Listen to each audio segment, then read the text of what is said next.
Hey guys, what's up? This is Mav here with Xbox Ultimate Podcast. Thank you for tuning in. We are on our fourth episode, and kind of crazy to think I've been doing this about a month now.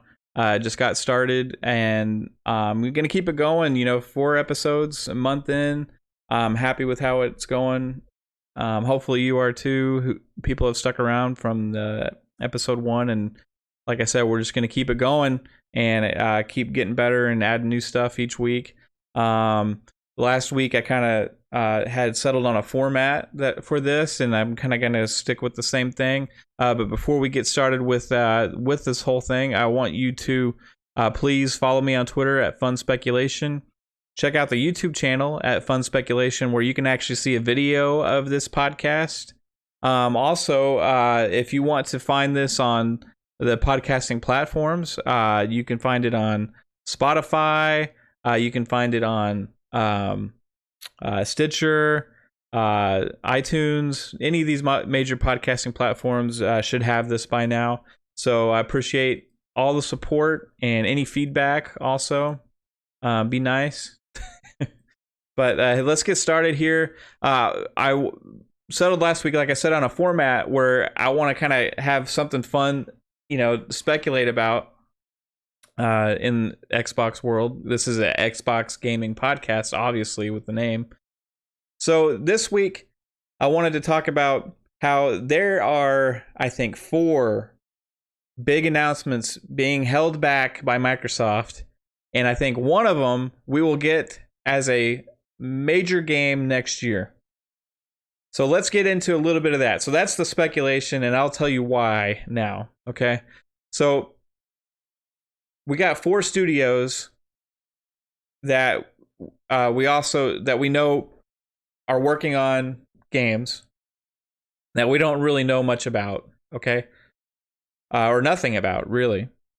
So we got In Exile, Compulsion, The Initiative, and Coalition, okay?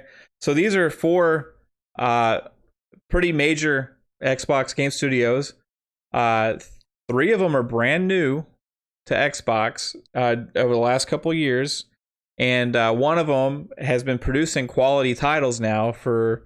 there are 3 titles in now with Xbox. So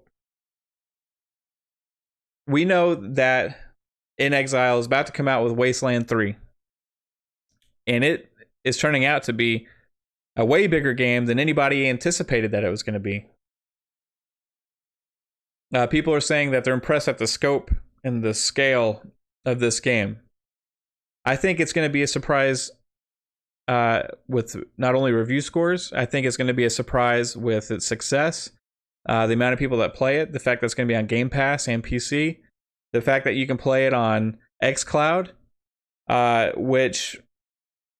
that style of game could work really well for something like that, So I think this game is going to be bigger than people are expecting. And I think for people who don't already know In Exile, it's going to put them on the map.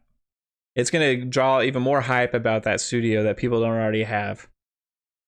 But I don't think their next game is going to be hitting next year. But I do think that it could get revealed this year.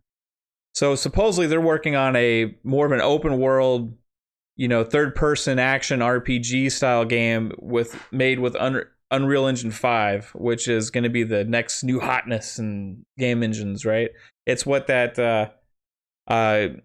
next generation gameplay demo that PlayStation had at their event, that people were like, wow, that's pretty crazy, Oh, I'm sorry. It was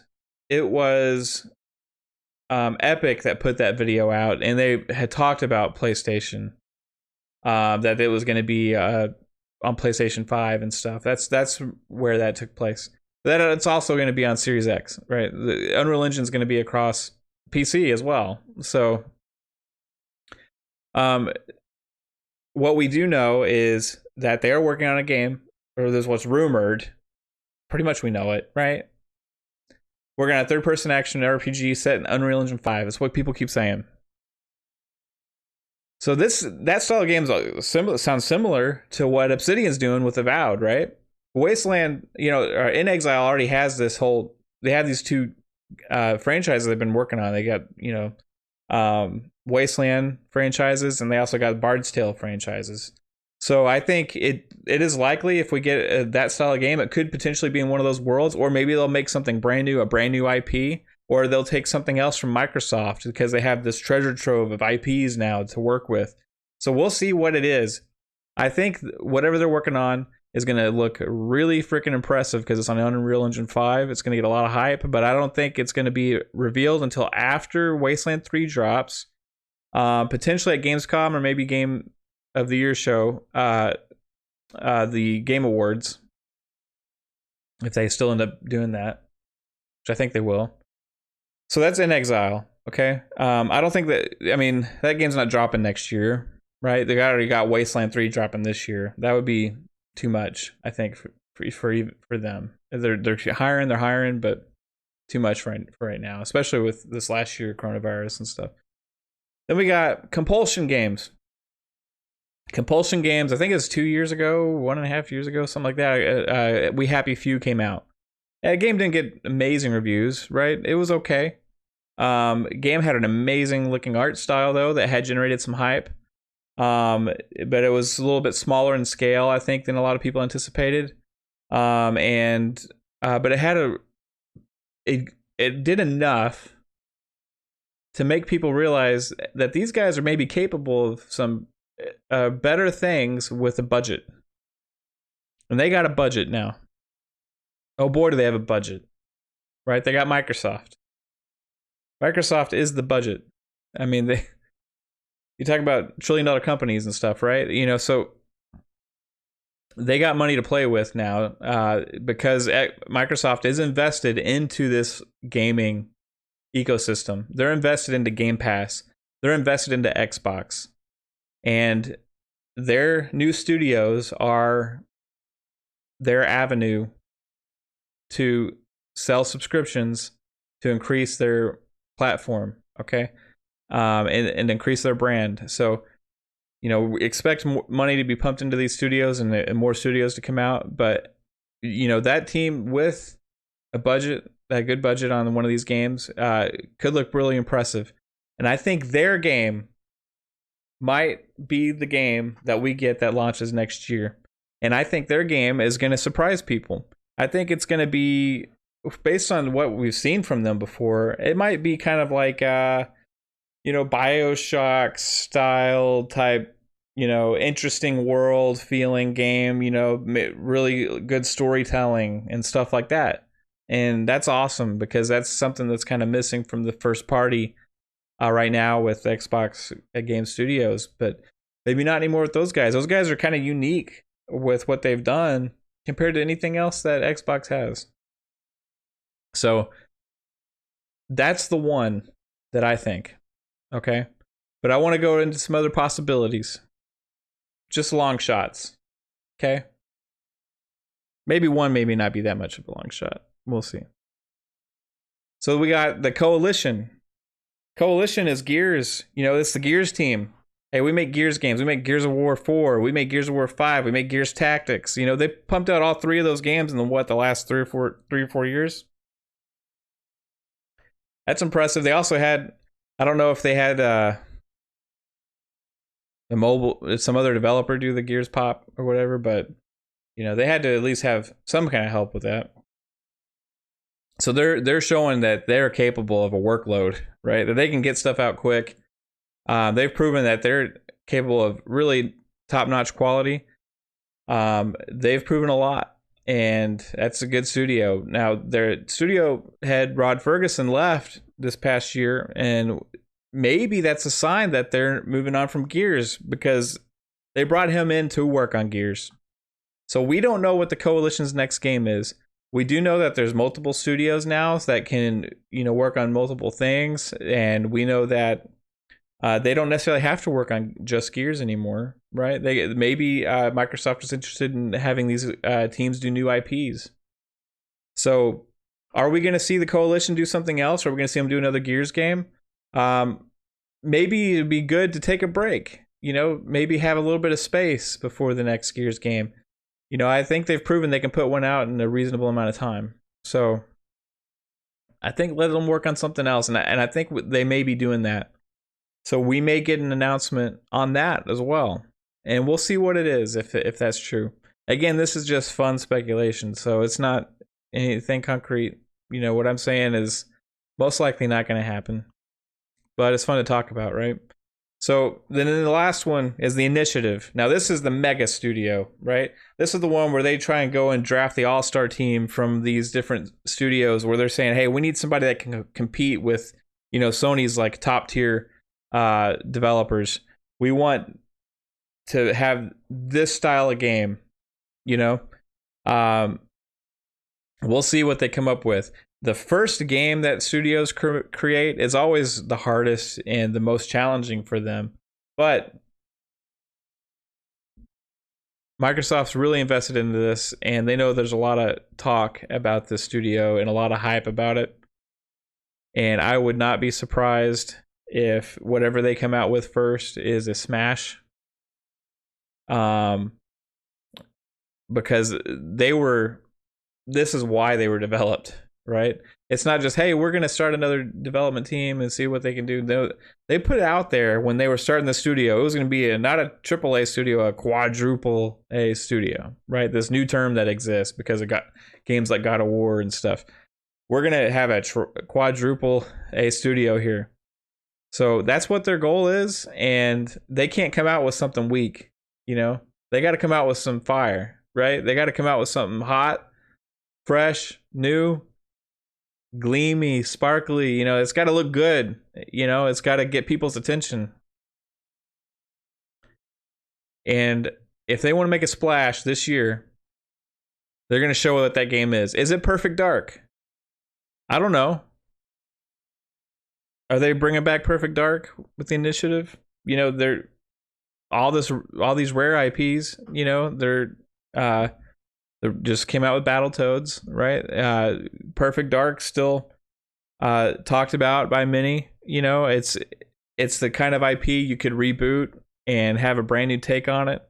And in this day and age, there's a hole missing for that style of game.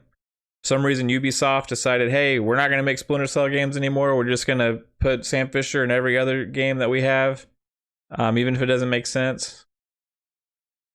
You got Metal Gear not being talked about right now because, what happened with Kojima and everything. So, there's a hole there, and it could perfectly be filled by Perfect Dark and the Initiative. I think that game could get announced this year, just like the others.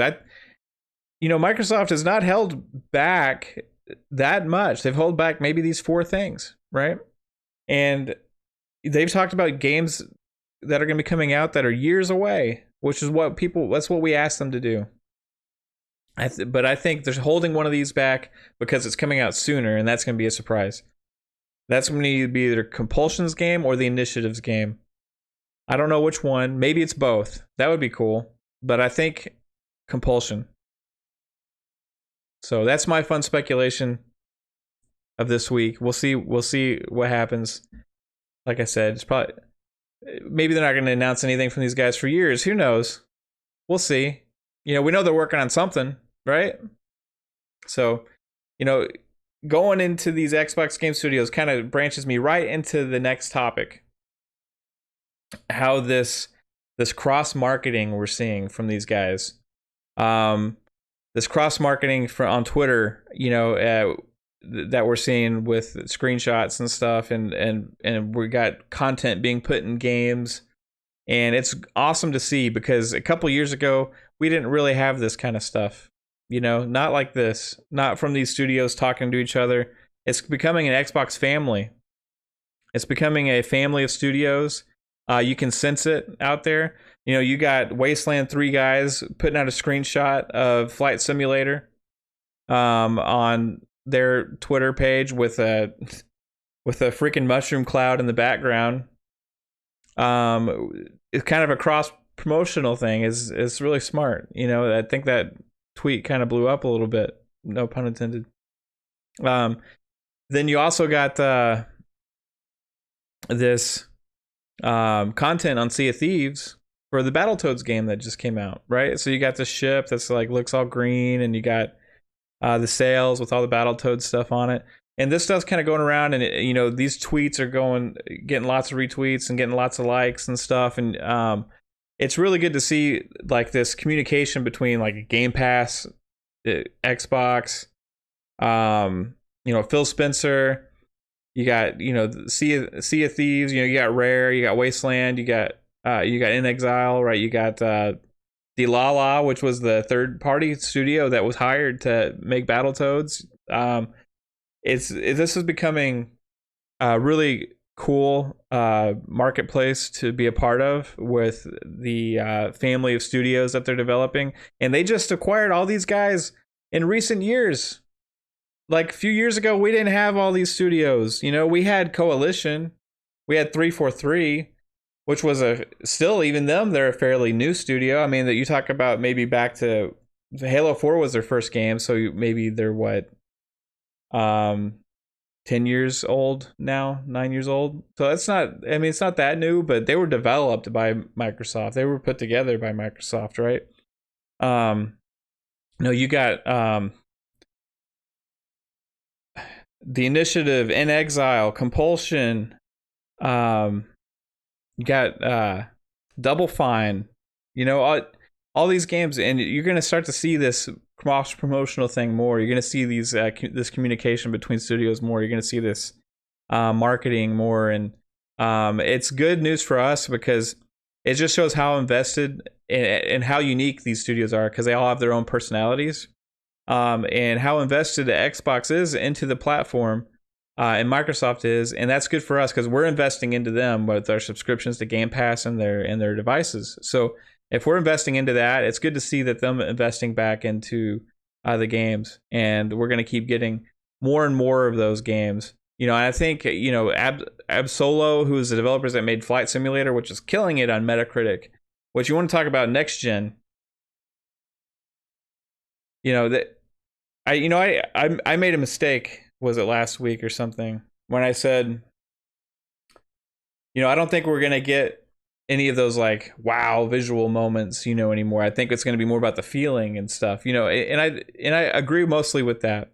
However, when a game like Flight Simulator comes out and it smashes Metacritic and gets all these 90s and 100s, 10s, from all these review sites, and it's universally thought of as like a technical marvel. We've never seen anything like this before. You can travel the freaking world. It's real data. Like you can actually find your house in that game.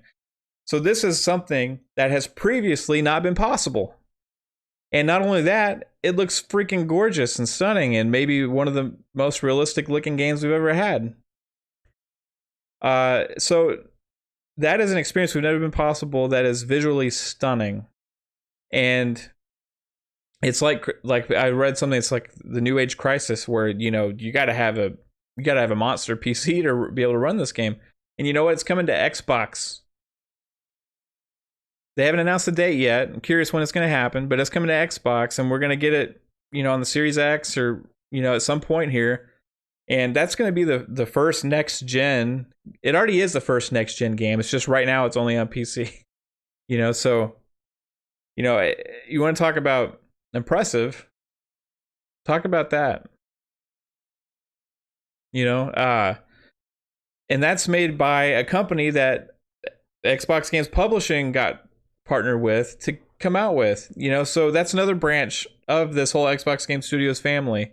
Is this branch that's going to get these third-party developers to help make games for Xbox and develop those relationships. Now, sometimes these relationships turn into more, like we've seen with Playground and Forza Horizon. Now that they're part of the Xbox Games Studios family, right? And they're making Fable.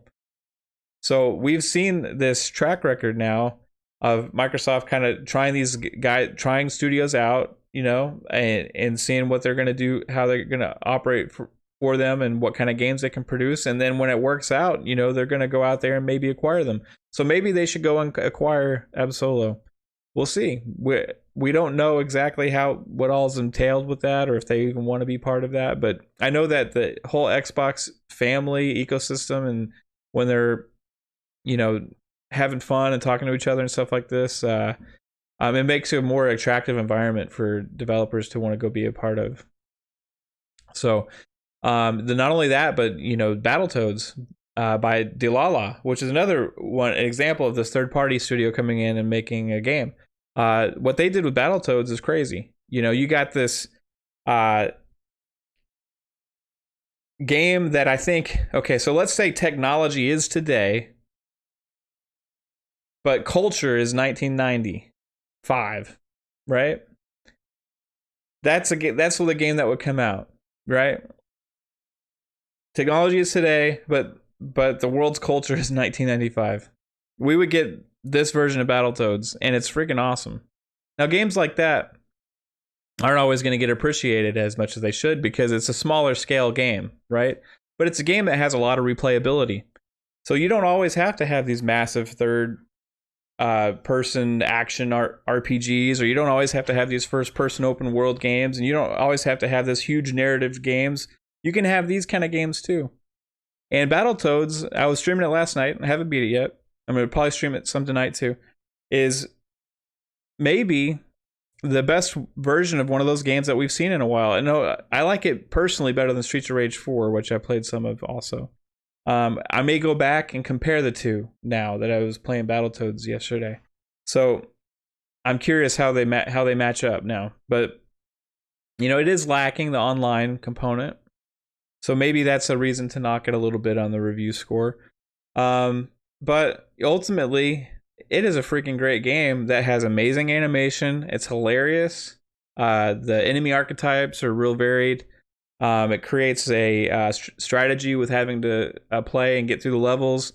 Then you also have the different kind of genres that it mixes through, with with going through like the bikes, and then you got the just traditional beat 'em up and stuff like that. So it's a really fun game. So I advise any of you that are just being skeptical because you just don't like what you see on the screen, actually sit down and play it for a while and see if you like it. And if you don't, that's cool. It's not for you. It is what it is, right? But it's on Game Pass. So if you're subscribing to Game Pass, it didn't cost you anything to try it. And that's the beauty of Game Pass, is variety. So variety goes across all of Game Pass. We're going to have games like Wasteland 3, right? We got games like Battletoads. So, that's the value there. Okay. So somebody was saying that review scores don't matter because of Game Pass. Now I was thinking about this because I saw that, and it's starting to create a little bit of an argument / debate on Twitter. And excuse me there. That just doesn't make sense to me. Okay, and I'll tell you why. Yes, we are already paying our subscription, so it doesn't matter necessarily if one thing sucks, right? Because hey, we didn't really lose value, right?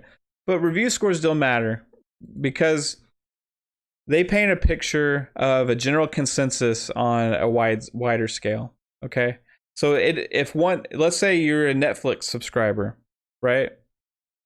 You pay your $14.99 or however much it is per month, and one movie sucks. It's not a huge deal, right? It didn't matter that one movie sucked and only got like a 4 out of 10 on IMDb or Rotten Tomatoes or whatever, right? That's not a huge deal, okay? But if every movie on Netflix only got a 4 out of 10 on IMDb or Rotten Tomatoes, then that would be a problem, right? That would mean that, hey, generally the general consensus is that every movie that's put on Netflix or TV show or whatever sucks. And that's not the case, right? It has a variety. It has stuff that, people like, these like B-style movies that are like kind of like, more quirky or, low budget style. And then it's got these high budget type movies, and it's got movies from big studios and movies from all over. It's such a varied platform. And that's what Xbox is developing with Game Pass. Now they have Game Pass is very varied, very varied. It's very varied, very varied as Game Pass.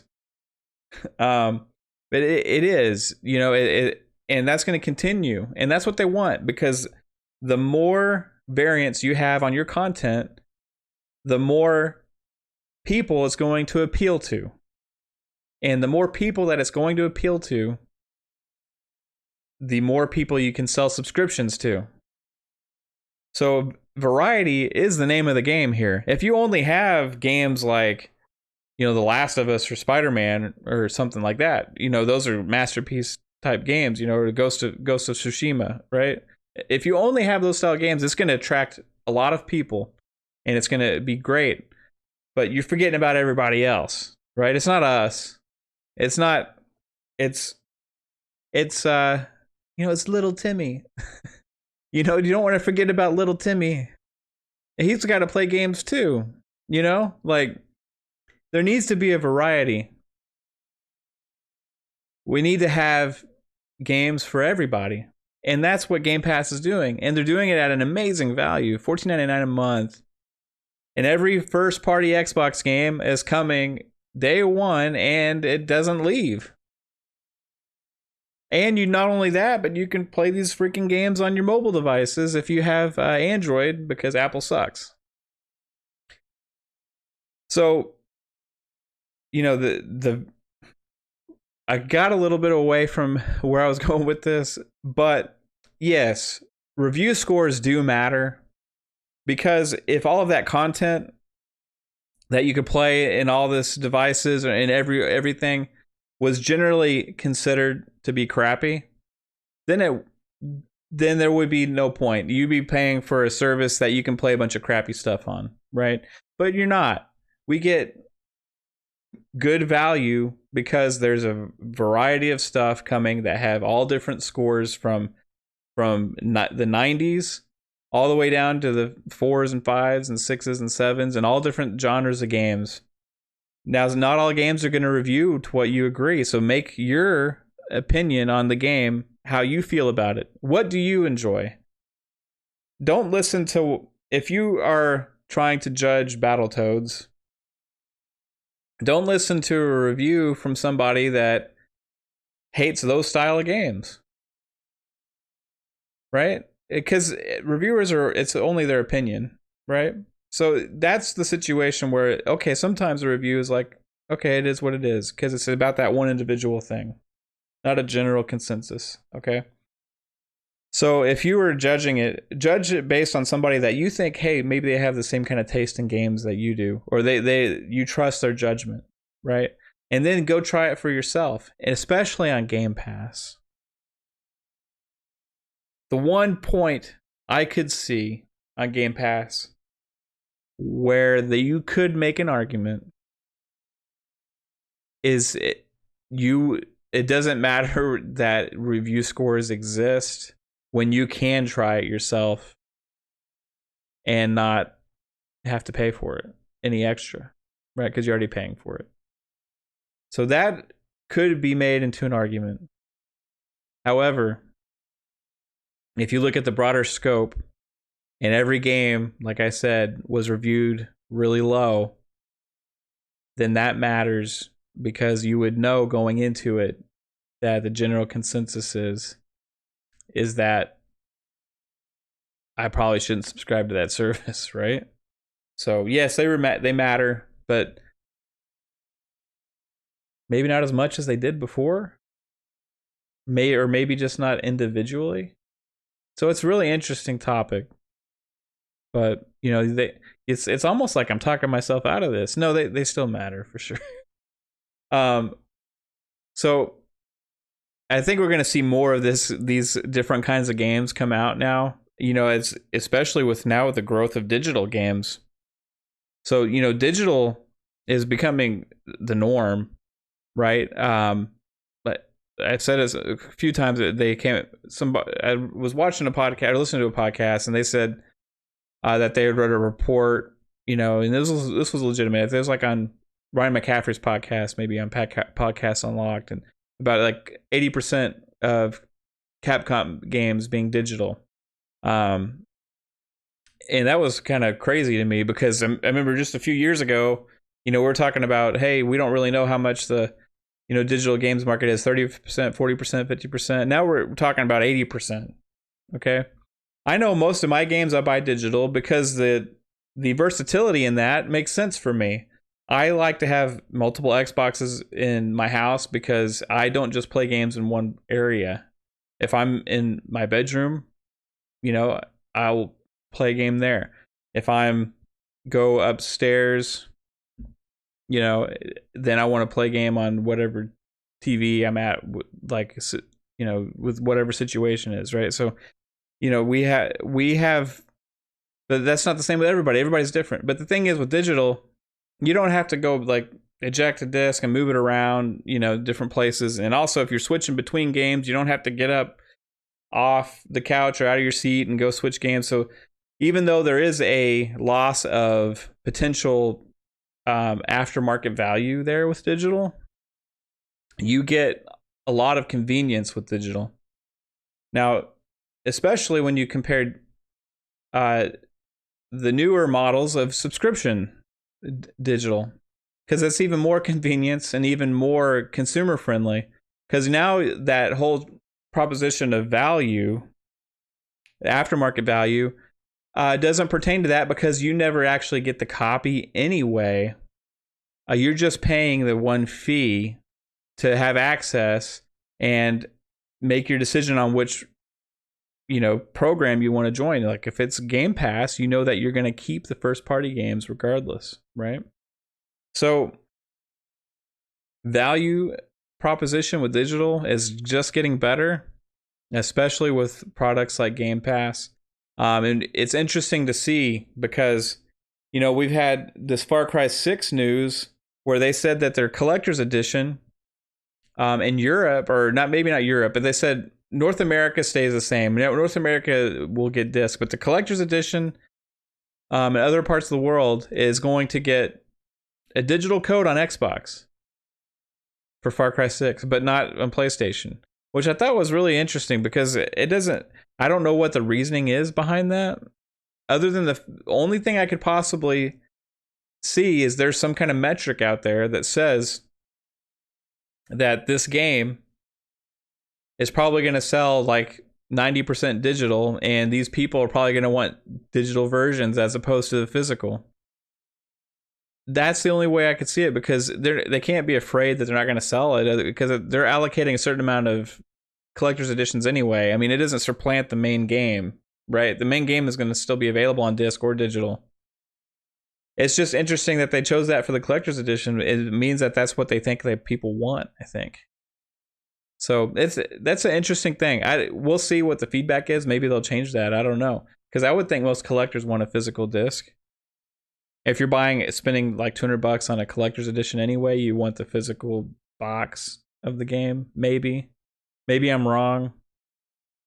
Personally, I wouldn't care, but maybe unless it's like in a nice case or something that has like a steel book, like with like special art and everything like that, But the actual disc itself, I don't know if I care about that anymore. We don't care about it as much with movies, and we don't care about it with music. And I think we're starting to care less about it with video games. And that's okay. You don't have to look at a disc to have the same experience playing the game. Value-wise, I know I'm going to save a lot of money because of Game Pass and that kind of service. So I'm happy about it.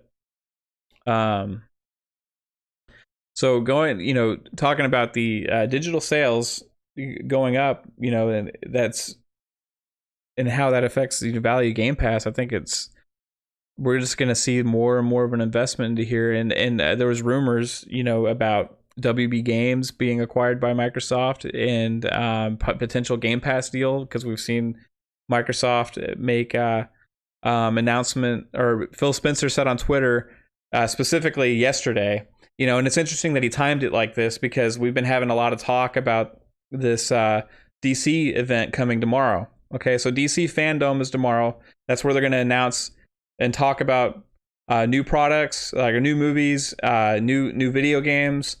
They're going to reveal trailers.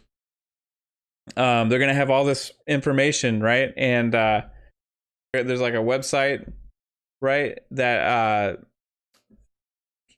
somebody said supposedly it's owned by Microsoft. I don't know if that's true or not, but it goes to the Gotham Knights game reveal, which is WB Montreal's game. Phil Spencer said on Twitter yesterday that we are continuing to invest in third-party developers and third-party games on Game Pass. And he made that in response to a tweet talking about first-party launch games on Game Pass. And he said, we also are continuing to invest heavily or something in third-party games to Game Pass. And there's really literally no reason for him to comment on that article unless he is trying to tout something and trying to give a message, right? I think we have, and I talked about this in the video, I think we have some news coming, because he said also at the Gary What Is Animal Talking show that we have really great, strong announcements coming for Game Pass. So is it going to be tomorrow? Are we going to have something Game Pass related tomorrow involving maybe one of these Batman games, or the either the Gotham Knights game, or Rocksteady's new game, Suicide Squad, Kill the Justice League? Crazy title there. So we have this event coming tomorrow, and I want to talk about this event, but what are we going to see from Microsoft related? How is Microsoft going to play into this with these DC games?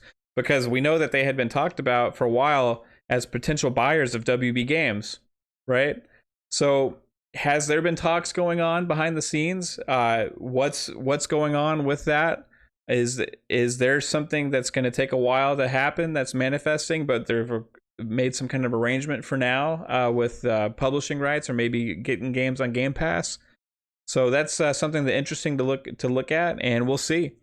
But going into the games themselves, WB Montreal made Arkham Origins, which I thought was a good Batman game. And it's been a few years, right? And they got this Gotham Knights that's leaked. Okay, it's what people are saying is the title of the next game, and it supposedly follows the Court of Owls plot for Batman, which is kind of like the secret society type thing going on behind the scenes in the Batman world, so it's what I wanted to talk about with that game. Is the interesting thing that I noticed is that it says Gotham Knights. That's plural. So what does that mean for a Batman game? Are we going to get, is it going to be a co-op experience? Are we going to get multiple characters to choose from and play as? It's interesting to think about, because, Gotham Knights is a plural. And it's not Knights with just Nights. It's Knights Knights, right? So it's Knights like Arkham Knight, like the Dark Knight. So Gotham Knights being plural is interesting to me. I want to see what they do with that and how it's going to play into what the game is. Speaking of the same thing, Suicide Squad is a group. So are these games more of a games of service type thing? Are they going to be co-op experiences? Are they just kind of going the Avengers route? What exactly are they? And we're going to find out tomorrow, hopefully. I know that there's going to be panels, so excited to see what's going to be shown, and I'm excited to see if any of it ties in with Xbox and Game Pass. So, tonight I think I'm gonna maybe go read some Batman stuff, kind of get excited about tomorrow. Maybe I'll go back and play, one of the Batman games, Arkham City or something, or Arkham Knight, those are such great games. So overall, I think, we're going to start wrapping it up here. I do want to mention before I start wrapping it up, to please check me out again on Twitter, Fun Speculation, YouTube, Fun Speculation. Again, this is the Xbox Ultimate Podcast that you can find multiple places. I remember last week I kind of talked about platform or about format, and so I want to also have the Game Pass Game of the Week, right? So this week, my Game Pass Game of the Week is Spiritfarer. I have not played it yet. I'm going to play it, but I wanted to highlight this game because we kept promoting variety and value, right? So, and how reviews maybe do matter a little bit still, right?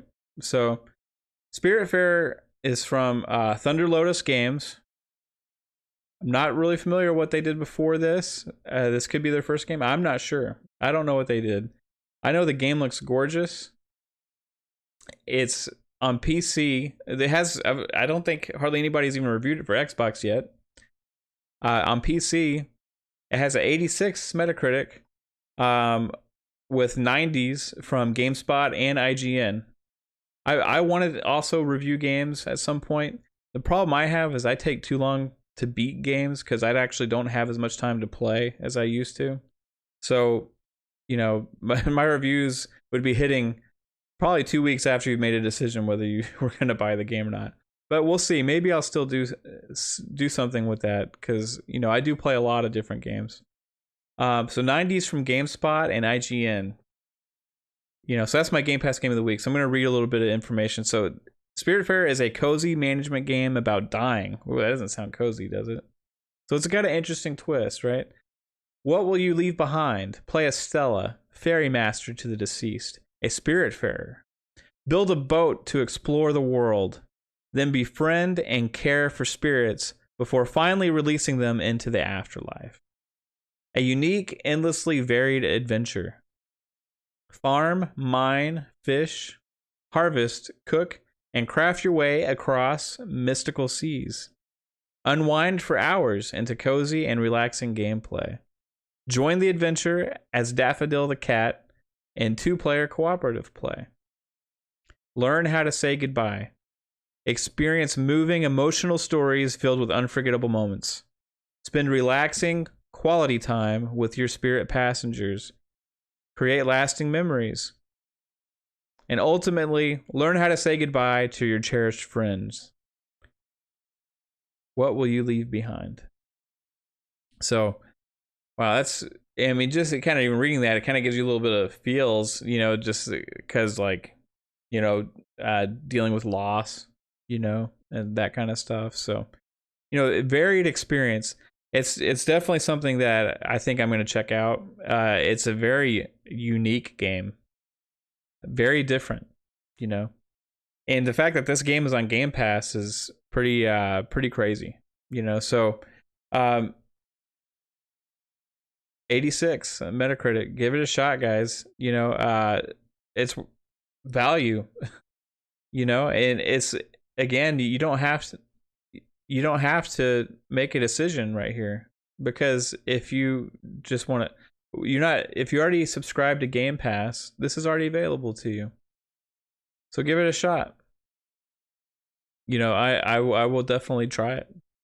So that's my Game Pass Game of the Week. I wanted to highlight it because it's reviewing really well and how unique it is. So Spiritfarer. Check me out tonight. If you see this, I might stream some Battletoads over on Twitch, and I might possibly stream some Madden, because that EA trial's out right now, so I'm checking that out. I streamed a little bit of that earlier today. I'm going to go on a griping session at some point and a rant about Ultimate Team. So look forward to that. I don't know when I'm going to do it. I'm having a self-battle right now that I think a lot of Ultimate Team players deal with. So, thanks, guys. Thanks for checking this out. Twitter, Fun Speculation. YouTube, Fun Speculation. Thank you for support. of this podcast. Thank you for listening.